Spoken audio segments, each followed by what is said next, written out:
자기야, 웨딩 촬영, 나 잘할 수 있을까? 자기는 당연히 예뻐서 여신처럼 나올 텐데, 나 걱정돼. 아이, 그게 무슨 소리야? 자기도 멋져.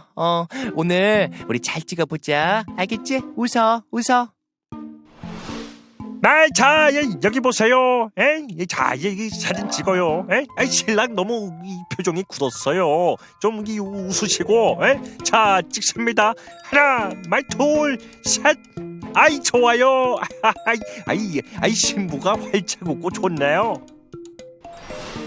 자기야, 이거 봐봐. 우리 따랐던 거 친구는 잘난 거 같은데 어때? 예쁘지? 그래. 자기는 예쁘게 나왔다. 완전 여신 강림이네. 자기야, 뭐 하는 거야? 영혼 어디 갔어? 왜 기분이 안 좋은 건데? 그게 아니라, 자기야, 나 잇몸이 너무 드러나 보이는 것 같지 않아? 여기 봐봐. 나 기분 좋아서 크게 웃었더니 얼굴에서 잇몸만 보이잖아. 에이, 뭐 난 환하게 웃는 게 좋아 보이던데. 괜찮아 자기야, 이 사진 하자. 알겠지? 아니야. 심각해 진짜. 자기야, 나 늦기 전에 잇몸 교정이라도 할까? 좋은 날에는 멋지게 보여야지. 나 진짜 멋지게 보이고 싶단 말이야. 저기요 선생님, 잇몸이 너무 드러나 보여서요. 이거 교정할 수 있나요? 잇몸이 좀 과하긴 하네요. 이런 분들에게는 이 거미 스마일 교정을 권하고 있습니다. 우리 환자, 민수 씨도 하면 좋을 것 같네요. 웃을 때 잇몸이 과도하게 드러나 거미 스마일 교정을 선택하게 된 30대 남성의 사연이었습니다. 오늘 활기찬 클리닉에서는 거미 스마일 교정에 대해서 알아봅니다. 여러분의 활력 넘치는 인생을 위해 활기찬 클리닉 함께 하시죠. 네, 오늘은 거미 스마일 교정에 대해서 알아보도록 할 텐데요. 도움 말씀 주실 김기중 원장님 모셨습니다. 어서 오세요. 안녕하세요. 반갑습니다. 네. 거미 스마일 교정 딱 들으면 뭔가 곤충 거미가 맞아요. 생각나는 것 같기도 하고 스파이더맨 축축축 무슨 관련이 있는지 좀 궁금하거든요. 일단 거미 스마일이 뭔지 설명해 주시죠. 네, 거미 스마일 좀 단어가 생소하실 겁니다. 네. 거미라고 하는 거는 이제 영어로 잇몸을 뜻하고요. 그렇군요. 웃을 때 잇몸이 많이 과도하게 보이는 경우를 거미 스마일이라고 네. 합니다. 웃을 때 잇몸이 살짝 보이는 거는 자연스럽고 건강한 느낌을 주는데요. 그 네. 정도가 과하다라고 하면은 이제 부자연스럽고 그거에 따라서 자신감이 떨어지는 분들도 좀 계시고요. 수치상으로 환하게 웃을 때 윗니 잇몸이 3mm 이상 보이는 경우를 거미 스마일이라고 하기도 합니다. 그렇군요. 이게 뭐 사실 당사자 같은 경우에는 스트레스를 정말 많이 이렇게 받을 것 같아요. 자신감도 막 떨어지고 주눅도 들고 그럴 것 같은데 맞아요. 이게 좀 원인은 무엇일까요? 네, 거미 스마일의 원인은 크게 이제 잇몸, 입술 그리고 위턱뼈 이렇게 나눠 볼 수 있습니다. 오, 다양하네요. 먼저 치아를 감싸고 있는 잇몸이 위아래로 길다면 웃을 때 잇몸이 많이 보일 수밖에 없을 거고요. 네. 그다음에 입술, 윗입술이 말하거나 웃을 때 많이 위로 들어 올려진다면 마찬가지로 잇몸이 많이 보일 겁니다. 네. 그리고 치아와 잇몸을 담고 있는 위턱뼈 자체가 아래로 길거나 아니면 앞쪽에 위치하는 형태인 경우에는 또 마찬가지로 웃을 때 잇몸이 많이 보일 수 있습니다. 보통은 세 가지 이유가 있군요. 네. 그렇군요. 저희가 거미 스마일 교정에 대해서 알아보는 거니까 치료가 가능하다는 거잖아요. 네. 어떻게 또 치료를 하게 되나요? 치료 방법은 여러 가지가 있습니다.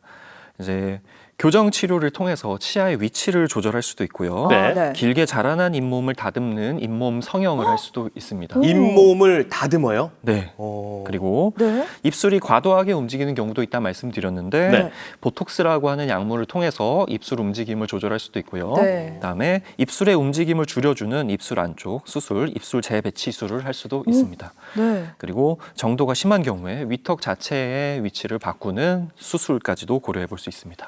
그러면 오늘의 거미 스마일 교정에 대해서 이야기 나누니까 거미 스마일 교정 치료는 어떻게 이루어지는지 자세하게 좀 이야기해 주세요. 네, 겉으로 봐서는 일반 교정 치료와 크게 차이가 없습니다. 네. 근데 치아를 지금 많이 보이는 위쪽 치아들을 교정 장치를 통해서 위쪽으로 밀어 넣는다라고 하면은 네. 치아를 위로요? 네, 그러면은 잇몸의 형태도 따라서 같이 움직입니다. 오, 신기합니다. 네.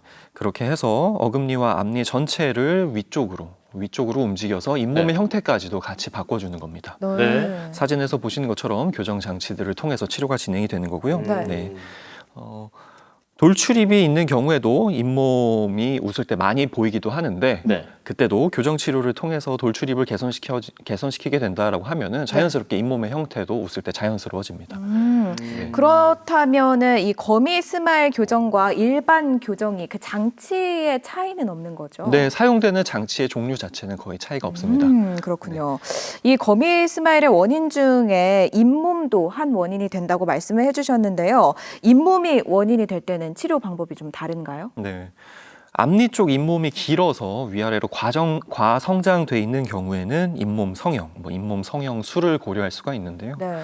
잇몸의 과도한 부분을 일부 절제하는 겁니다. 오. 네.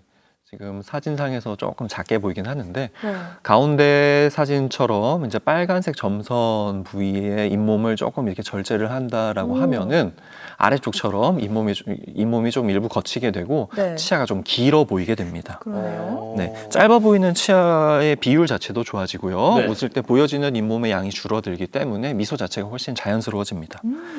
이제 지금 보여지는 잇몸 성형술은 네. 이제 치료 시간도 짧고 회복도 비교적 빨라서 짧은 기간 내에 환자분들이 많이들 만족해 하십니다. 오. 그 보톡스로도 이제 교정을 한다고 했잖아요. 그 네. 보톡스 좀 많이 하십니까? 네. 환자분들이? 뭐 지금 저희는 보통 턱이 아파서 네. 턱관절 질환이 있어서 턱관절 근육에 네. 이제 보톡스를 맞는 경우도 있고요. 네. 입술 주변에 보톡스를 맞아서 입술의 움직임을 대칭을 맞춰준다거나 네. 양을 조절하는 경우들도 있습니다. 네. 오. 이제 입술이 과도하게 올라가서 잇몸이 드러나는 경우에는 입 주변에 입술이 움직이는데 관여하는 근육 주변에 이제 보톡스를 놓는 건데요. 네네. 보톡스라고 하는 약 자체가 근육의 힘을 줄이고 움직임 자체를 줄여주기 때문에 네. 입술의 움직임도 따라서 조절이 되게 됩니다. 그래서 이제 네. 보톡스는 이제 시술 자체가 비교적 좀 간단합니다. 네.